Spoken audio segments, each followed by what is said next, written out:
Hey guys, this is Frozen Things Stews here, and welcome back to another video. And today we are going to be talking about the first half of 2023 because we have officially reached the halfway point of 2023, or at least somewhere there.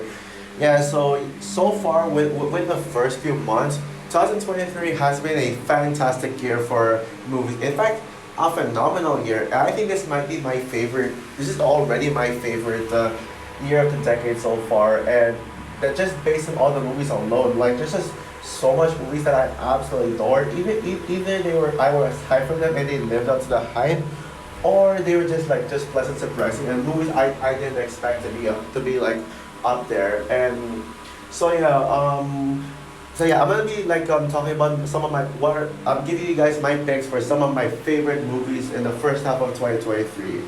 So so I know there will be some hot takes, some questionable choices in there, but please accept my opinion. This just know that this is just my opinion. So without further ado, here are my top 10 favorite movies of 2023 thus far, specifically in the entire first half of the year. So I do have some five honorable mentions. So yeah, these are movies that I really liked, but were not really enough to make the list. And these five honorable mentions are Renfield, such a fun Dracula movie that puts all the Hotel Transylvania movies to shame. Fast X, my favorite Fast and Furious movie. Even if it didn't have what it takes to be a masterpiece or one of my favorite movies of the year, it's still like one of the most underrated movies of the year. The Flash, such an epic blockbuster that doesn't deserve the hate. Even a spoiler alert, it's not my favorite DC movie of the year. Extraction 2, I just reviewed this movie and I think that this is a superior sequel to the first one. And last but not least, Dungeons and Dragons Honor Among Thieves. Such a pleasant surprise that I was not expecting. Although it could have made the list if only it wasn't for the runtime. So yeah, at number 10, Missing. Yep, say what you want about the January movies. I know people love to hate on January, but you're lying if you think that this year's January was bad because we've got some pleasant surprises this month. And quite possibly I had probably the best January I've ever had. You all know January is my birth month, and not only did I have probably the best birthday experience of my life, especially when I got to see Avatar: The Way of Water for the third time in cinemas for my birthday, but there were like some pleasant surprises. Some movies that I didn't think people would like, and I didn't think I would like even though. Plane, which I would say is my most surprising movie of the year, A Man Called Otto, and and then we got the best January movie, which was not surprising. That was amazing. Missing. I was actually hyped for Missing, and this was my most anticipated movie of the year. Oh yeah, I forgot to mention Megan as well. I'm gonna mention Megan as well because I really love Megan, but I was kind of excited for it, so I wouldn't say it's a surprise. But Missing just checks all the boxes of how to do a great sequel. What I love about this sequel is that it feels so standalone. It doesn't rely on the first one, which is Searching, and it turned out to be even better. Yeah, Searching was an amazing movie that brought in a style that we did not expect, that we did not see coming. The style, I'm sure you know what I'm talking about, having everything just filmed in a computer. I'm sure you know what I mean by that. But then Missing just takes everything to a whole new level, where it's pretty much bigger and better. The mystery is more unpredictable. It's more suspenseful, and there's actually better characters. Yeah, Storm Reed gives probably the best performance in her career. I think she is an amazing lead, and since the first movie was pretty much a parent trying to search for his child, like having the child be the lead and try to figure out what happened to her mom is just amazing, and really left me on the edge of my seat, just waiting for more things to happen. So yeah, Missing is just pure brilliance. It is this is one of the perfect examples of how to do sequels. So, it's only number 10 because I don't think it's a movie that I'd rewatch. These nine movies are pretty rewatchable. Like I watch them over and over again. Maybe missing I probably watch them like few times, I guess. But yeah, it is barren and searching in my opinion. At number nine, Creed 3. Yeah, Creed 3 is my favorite in the Rocky movies on rewatch. Yeah, if you remember my ranking of the Rocky movies video, I put Creed 2 number one, but on rewatch I think Creed 3 is better. I do not understand why people were underwhelmed by this movie and say this is the weakest Creed movie in the trilogy. And some even say it's the weakest Rocky movie since Rocky 5. Like people would put this as a second worst, especially when we all know that overrated dud that is Rocky Balboa 2006. Creed 3 is just works so well, and I think feel like some people just hate on this movie just because Rocky Balboa is in it, but here's the thing, it's fine because at least you got Adonis, like Michael B. Jordan's character, and he's actually a really good character. He actually is a character we've actually cared for, and we found a journey with him and Rocky in the first two films. Now let's give him like let's make him independent now, and this is probably the most entertaining film in the entire Rocky franchise. As other Creed and Rocky films will probably have like some slow moments, but this one there was never a slow moment throughout. I cared so much about Adonis' whole journey, just becoming like a lot more mature now. Now he's a planner and a producer. Like he produces boxing fights, but he gets into boxing when we got when we got Jonathan's major character, the character Damien Anderson, who is in my opinion the best Rocky villain. Like he just completely steals the show here. Him and Bianca, which Bianca is still my favorite Rocky character. Yeah, they both really steal the show in this one, and Michael. But I think the true standout of this movie is Michael B. Jordan's directing. Oh my goodness, the directing in this movie really blew me away. Like Michael B. Jordan seriously needs to direct more movies. I heard he's even considering a Dragon Ball Z movie or a Naruto movie like that. He's considering doing anime live action adaptation, and with him directing the live action adaptation, I totally trust him on that since he is a true anime fan, and you can really see the anime style to it, like especially in the final battle with all the void scenes and then like it's just so creative. Yeah, Michael B. Jordan is such a creative director, and this is one of my favorite directorial debuts. Period. At number 8, the Super Mario Bros. Movie.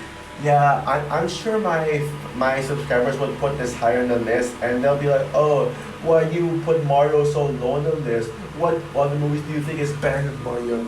But here, my people, at least I love this movie, and I give it 5 out of 10 out of 10, and I praise this movie at least. So just at least be grateful that I love this movie.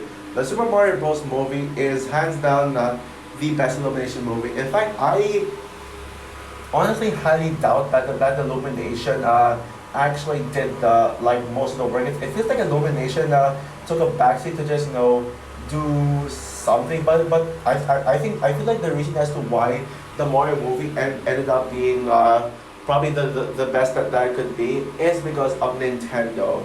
Like Nintendo heavily how do I say this?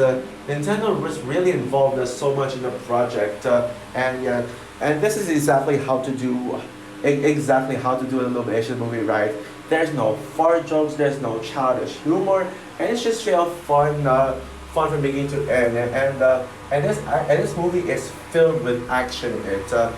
But I think, but plus the fact that this movie it is just so faithful to the games. Yeah, that's pretty much the thing that makes this movie work is that especially with Nintendo being involved, this movie feels like the games. It is just so faithful to the games. And yeah, this honestly might be my favorite video game movie based on video game.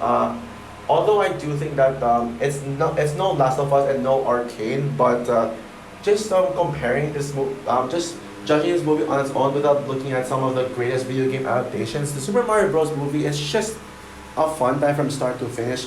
I can see why critics gave this movie a bad score. I'm not as angry as some people are. As at least the fans like it. This is currently the highest grossing movie of the year.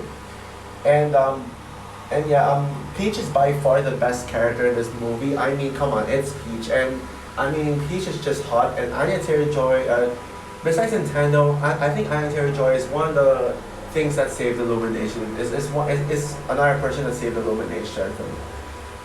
But even if you cast someone else as Princess Peach, which I feel like no other actress would do a better job as Princess Peach than Anya Taylor-Joy. I think Mario movie will still end up being a great movie regardless. At number 7, Elemental. Yeah, I know. Putting Disney above Illumination. Yeah, I know. I'm being a blind Disney fanboy with this one, with putting this above Mario, but I don't care. Elemental is a masterpiece. Like, I didn't expect this to be in my top 10 favorite movies of the year so far. I was thinking I was probably gonna be like honorable, at least an honorable mention. I even thought that The Flash was gonna be better than this movie, but Pixar and Disney just did it. Yeah, they just really did it with this one. And up to now, I still can't stop thinking about how good this movie is. This is certainly a top 10 Pixar movie. I'm kind of even thinking about putting this as my favorite Pixar movie, but I'm gonna have to rewatch it to decide if it's worth it. Because that happened with Turning Red Light Year, where I overpraised them as the best Pixar movie, even though they're not. But I think Elemental is truly better than both of them, and it's easily the best Pixar movie of this decade since Soul. And the fact that the fact that this movie bombed at the box office, being named the lowest grossing Pixar movie, just because it's a Disney movie, and the fact that this movie has some racist stuff to it. Yeah, it's kind of true that this movie does have diversity and racism in it. Like, yeah, this movie did feel more like a Disney movie than a Pixar movie, but it doesn't matter because Elemental, I think it's just so good. And calling this movie, saying that this movie felt more like a Disney movie than a Pixar movie is actually more than a compliment. And I love it. I love the fact that Pixar once again went for a female protagonist. We don't get enough female protagonists from Pixar, and I think Ember might be the best Pixar character since Violet. Like they're both on par. I can't really decide who's better. Maybe I should rewatch Incredibles to decide. But yeah, Ember is so relatable, especially for me when I get angry easily. Like I tend to lose my temper, and it really reminds me of Ember. Like, and this movie actually is more than just a love story between Wade and Ember. It actually has a deep and mature story.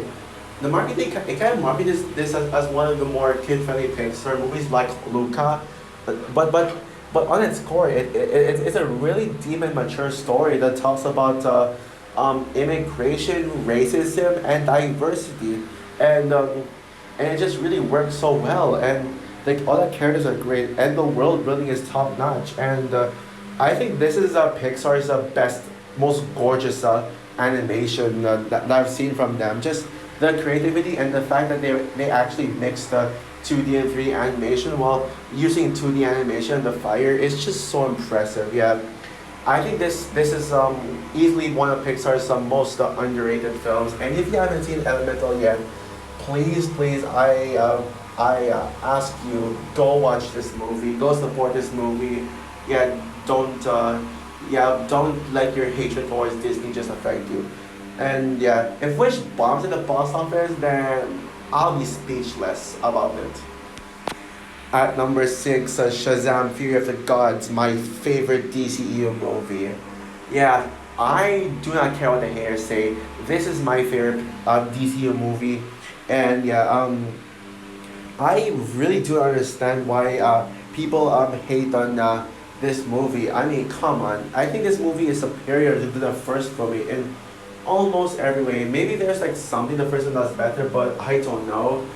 Yeah, but pretty much this movie is pretty much the first Shazam, but done better. It is just all more fun. It's more epic. It's actually funnier, and it's actually bigger. Like this movie feels like the MC. This movie feels like the MCU and the DCU just if the MCU and DCU had a baby, that baby is Shazam, Fear of the Gods.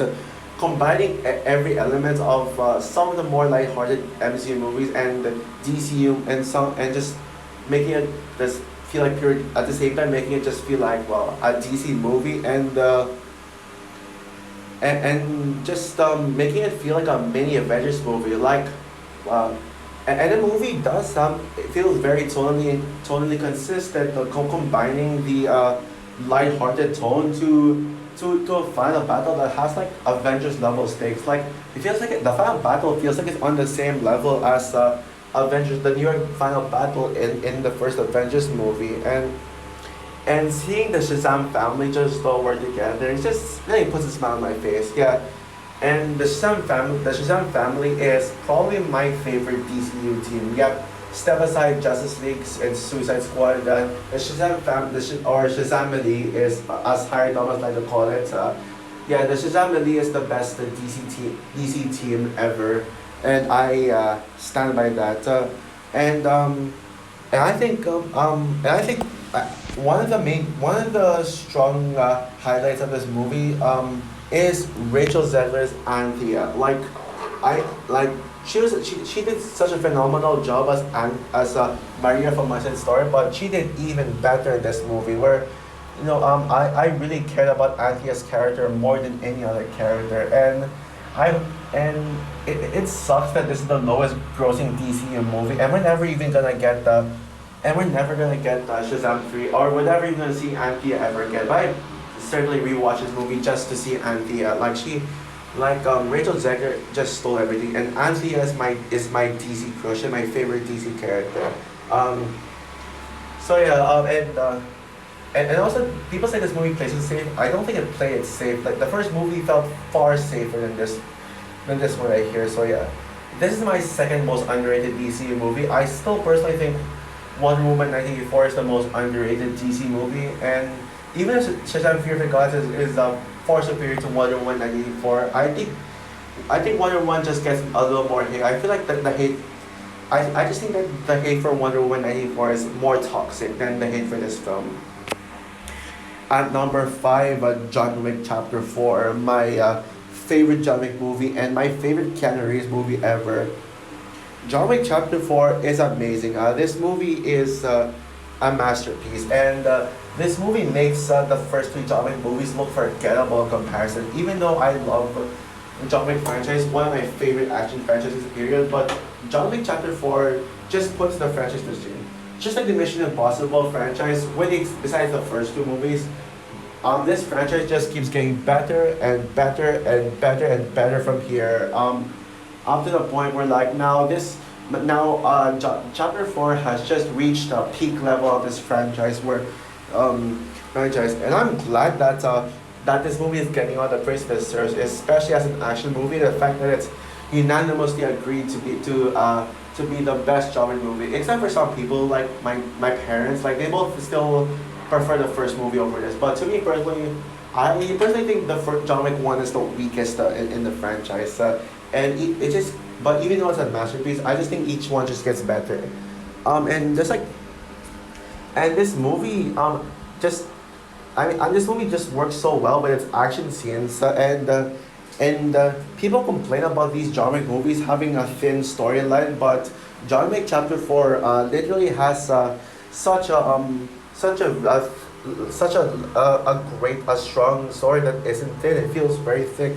Even though I think the story was pretty good in the last three films, this one actually had a real story this time. Keanu Reeves personally gave the best performance, and this movie is 3 hours long, but it perfectly makes use of its 3 hour runtime. And this movie didn't even feel like 3 hours, especially with the action scenes, including the Osaka hotel, which is my personal favorite action scene in the film, and then the party scene with the guy knows the kingpin, Scott Adkins, I think, and even the final battle of Paris, there may not be as much action as the other as like the third film, but each action scene in this movie just I think this movie has the best choreographed action in this movie. Like the editing in this movie is absurd. Like the movie just really puts you on the edge of your seat towards action scenes. Like just some incredible stunt work and real and just a pretty satisfying conclusion overall. Like and there's some really amazing moments as well. Like I'm John. Like the Osaka fight scene and the stairway fight. And this movie even has probably some of the best set of supporting characters in the movie, especially with Donnie Yen's character Kane and Akira, the Japanese badass warrior, and and even the villain Bill Skarsgård's character, best villain in the series by far. So yeah, and the ending of the series is really like the ending is really satisfying and it feels like finality. I'm honestly kind of skeptical about John Wick Chapter 5 because I feel like it's starting to get overborne with the film. But considering that this franchise is consistent, maybe John Wick Chapter 5 will surprise me. So I'm gonna watch it with an open mind. But I feel like John Wick Chapter 5 is kind of questionable, honestly. So yeah, that's my number 5 pick. At number 4, oh boy, here comes the backlash. Ant-Man and the Wasp: Quantumania. Yeah, the fact that I put this movie above John Wick Chapter 4, oh boy, I'm already seeing all the nasty comments here. Say, oh, how could you say this movie's better than John Wick Chapter 4? Ugh. But um, but who cares? I think Ant-Man and the Wasp: Quantumania is the most underrated movie ever made, and the most underrated movie of 2023, nothing will come closer. Ant-Man was Quantumania is just such a perfect starter to Phase 5, and it's just such a blast to sit through. This is by far my favorite Ant-Man film, no competition period. I don't see this as a setup. I just think that this is an Ant-Man movie just with big stakes, which I think the big stakes is what really helped this movie a lot because this movie is just the most fun. And I was never bored throughout. The visuals in this movie looks absolutely gorgeous. Like I absolutely love the quantum realm world. Like it feels like a world that I can live in, and it probably has some of the best production design I've seen this year. I'll have to think about that. But yeah, and I think, but one of the highlights of this film to me is Scott and Cassie's relationship. Yeah, Cassie is the best character in the it is the best character in the film, and and I think Cassie might be my favorite MCU character ever. Like, or at least pretty much just simply my MCU crush. I think Catherine Newton is the best Cassie Lang, and I don't care what anyone else says. And both Scott and Cassie's relationship is just perfect. Like it's just perfection. Like I actually cared about seeing those two just together, and even other characters like Hope, Hank, and Janet. And Janet is another highlight of the movie. Like, yeah, I don't think that Hank and Hope did nothing. And Hank is the best Ant-Man villain. He is such a threat, such a menace, and Jonathan Majors really gave such a powerful performance. Please, Marvel, keep Jonathan Majors as Kang. He's innocent. I don't care what the haters say. He's innocent. He didn't do anything wrong. He didn't assault his girlfriend. And yeah.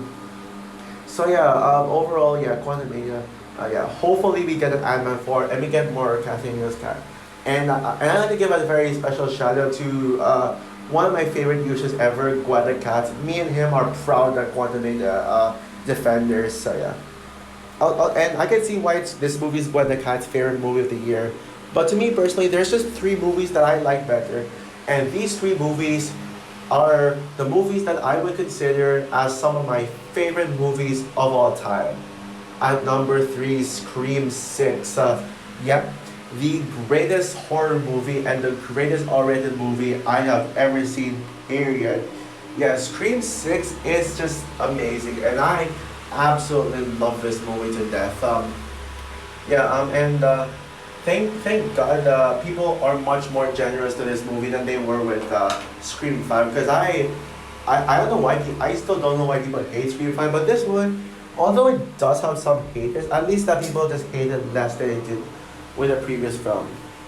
Scream 6 just hits all the right notes at just being a Scream film in general and just making it feel different and more refreshing.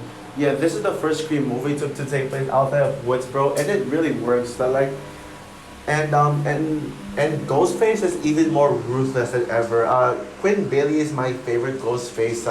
But and I also like the other two Ghostface, but Quinn really steals the show here, and she's the best villain of the year thus far, and villain of the year thus far.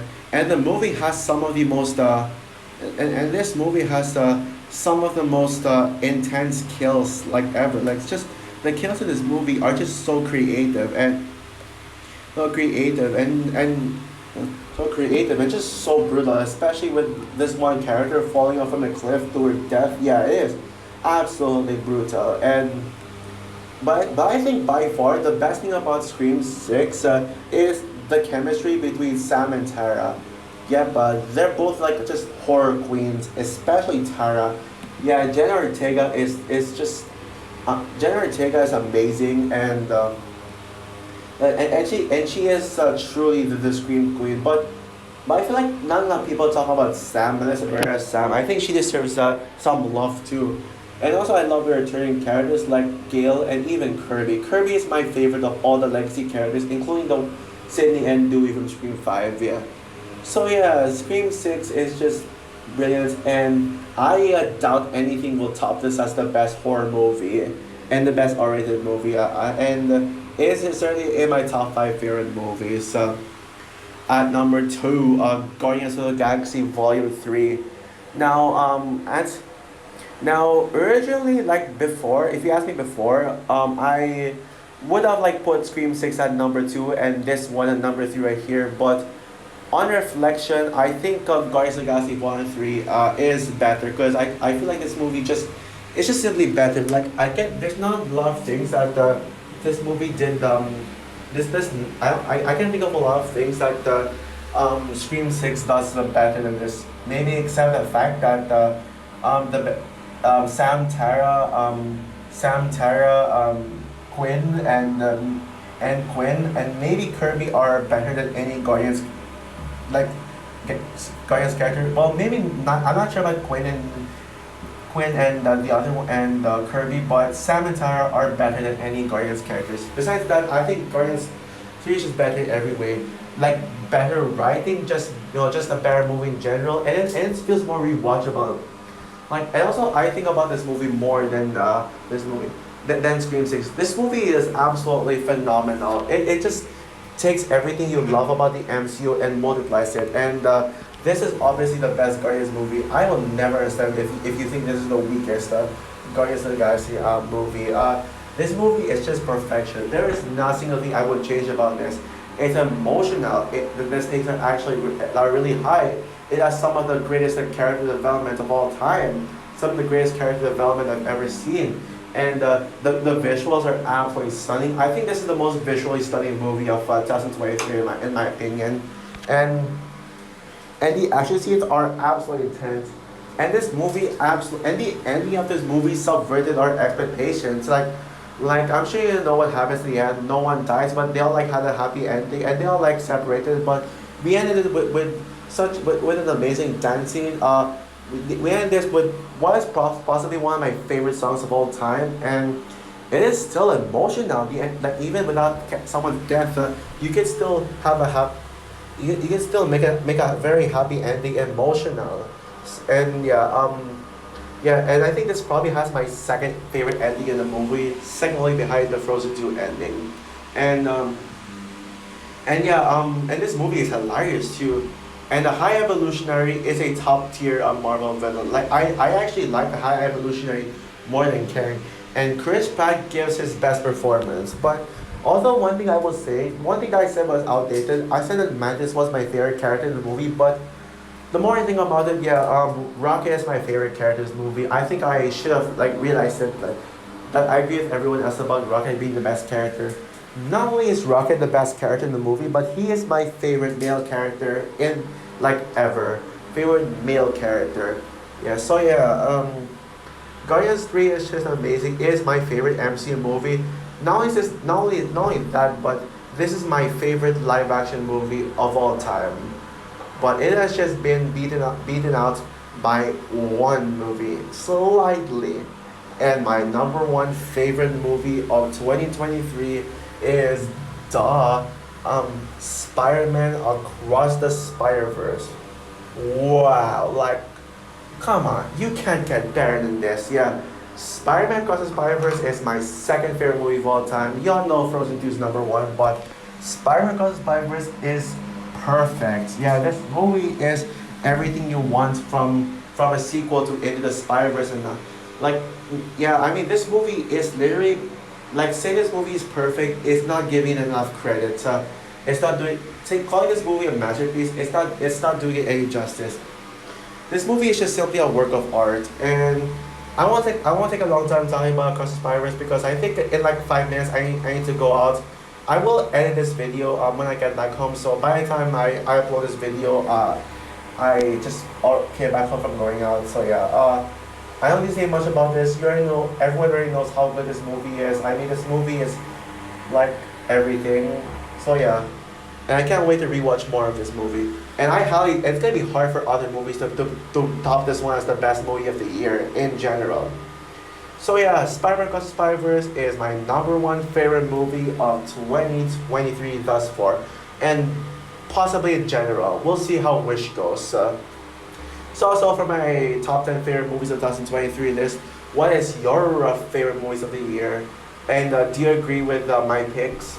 Comment down below, like, subscribe, hit the notification bell, and stay tuned for a trailer reaction as well as my review of Indiana Jones franchise. So yeah, bye guys.